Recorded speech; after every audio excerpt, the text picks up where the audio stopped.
ও, সবই বুঝলাম। তোমার তাহলে অনেকটা কষ্ট হয়। চলো, আমারও কোনো বন্ধু নেই, তুমি আমার আজ থেকে বন্ধু। তোমার কোনো থাকার আর খাবার কোনো চিন্তা নেই। আমি আর তুমি একসাথেই থাকবো একই জায়গায়। চলো, তোমাকে আর একা একা এই বন জঙ্গলে থাকতে হবে না। কি যে করি, এই বন জঙ্গলে তেমনটা ভাবে পানি পাওয়া যাচ্ছে না। পুরো বন জঙ্গলেই পানি উধাও হয়ে গিয়েছে। পানির অভাবে হয়তো আমি মারা যাব। অবশেষে পানির দেখা পেলাম। যাক, পানির পিপাসায় আমার গলাটা শুকিয়ে গিয়েছে। যাই তাড়াতাড়ি হট করে পানি খেয়ে ফেলি। ও মা, এটা আবার কে সামনে দাঁড়িয়ে আছে? ওরে বাবারে বাবা, এটা তো মানব জাতি। মানব জাতি এ জায়গায় কি করে? হ্যাঁ, বুঝলাম না তো। যাই, তাকে কিছু কথা জিগাই, সে এখানে কি করে। ও মা, আমি এই কই চলে আসলাম। শুনেছি নাকি বাঘের ছানারা মানুষ খায়, আর মানুষের মাংস খেতে তারা পছন্দ করে। আমি তো বাঘের ছানার সামনে পড়ে গেলাম। এখন আমি কি করি?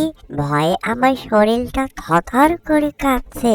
আমি মনে হয় এবার শেষ, আমাকে সে খেয়ে ফেলবে বাঘের ছানাটা। মনে হয় পিচি মানব আমার মতোই সে এখানে পানি খেতে এসেছে, কিন্তু পানির তো অনেকটাই অভাব এই বন জঙ্গলে। সে যদি খেয়ে নেয় আবার নিয়েও যদি যায়, তাহলে তো পানির সংকট আরোই দেখা দিবে। কিন্তু আমি তাকে নিয়ে যেতে দেব না। এই যে বাঘের ছানা, আমাকে তুমি ছেড়ে দাও। আমার ভুল হয়ে গিয়েছে।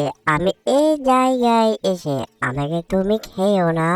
আমি আর কখনো এই জায়গায় আর আসবো না। এবারকার মতো ছেড়ে দাও। আরে, সে আমাকে দেখে অথচ ভয় পাইছে। আমি মনে হয় তাকে খেয়ে ফেলবো, সেটাই মনে করেছে। এই যে পিচ্ছি মানব, তুমি আমাকে দেখে ভয় পাচ্ছ কেন? আমি তোমার কোনো ক্ষতি করব না। আমিও এই বন জঙ্গলে একাই থাকি, আমারও কেউ নেই। আমি পানির পিপাসায় গলাটা শুকিয়ে গিয়েছিল, তাই এই জায়গায় পানি খেতে এসেছি। অথচ তুমি আমাকে দেখে ভয় পেও না, আমি তোমার কোনো ক্ষতি করব না। জানে বাঁচলাম। এই যে বাঘের ছানা, তুমি এই বন জঙ্গলে একাই থাকো বুঝি? তোমার কোনো সমস্যা হয় না? এই যে পিচি মানব, তোমাকে মনে হয় অনেকটাই ভালো মনে হচ্ছে। আমার বাবা মা এই বন জঙ্গলে কেউ থাকে না, আমি শুধু একাই থাকি। আমার কেউ নেই এই বন জঙ্গলে। অনেক খাবারের কষ্ট হয়, পানির পিপাসায় এখানে এসেছি, আর তোমার সঙ্গে ভাগ্যের দেখা হয়ে গেল। আগের মতো আর বন জঙ্গলে কোনো খাবার পাওয়া যায় না, অনেকটাই কষ্ট হয়, আর হাতেও অনেকটা সমস্যা হয়, বুঝলে মানব? ও, সবই বুঝলাম। তোমার তাহলে অনেকটা কষ্ট হয়। চলো, আমারও কোনো বন্ধু নেই, তুমি আমার আজ থেকে বন্ধু। তোমার কোনো থাকার আর খাবার কোনো চিন্তা নেই। আমি আর তুমি একসাথেই থাকবো একই জায়গায়। চলো, তোমাকে আর একা একা এই বন জঙ্গলে থাকতে হবে না।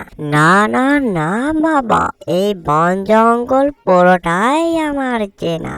তুমি একটি ভালো পিচ্চি মানো, তুমি আমার আজ থেকে ভালো বন্ধু। তুমি মাঝে মাঝে এই বন জঙ্গলে এসে আমার সঙ্গে দেখা করে যাবে, এতেই আমি অনেকটাই খুশি হব।